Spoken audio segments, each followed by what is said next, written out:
Taurus, my earth babies, positive vibes, motivation, inspiration, elevation, love, light, positive energy, goodwill, peace and healing, abundance and prosperity all your way.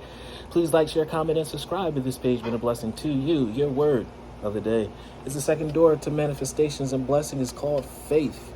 Faith without works or dead. That means that we need you to put foot to the road. We need you to put some fingerprints on your blueprint. We need you to put some bite behind the bark, walk behind that talk, and that's how you unlock the second door that you're actually about to walk through to your blessing.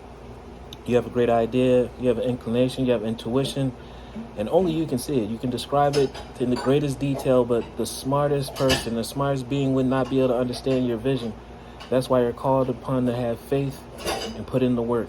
And then, when you manifest it, the right person will be able to come and understand and realize your vision and complement it. I have the confidence that I will achieve my goals because you always achieve them. I live in the present. I have faith in the future, which is victory. I told you, if you can see it, you can be it, you can achieve it.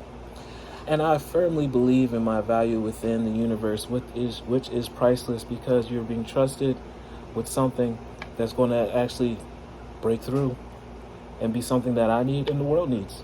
So love one another, be kind to one another, love yourself. I love you too.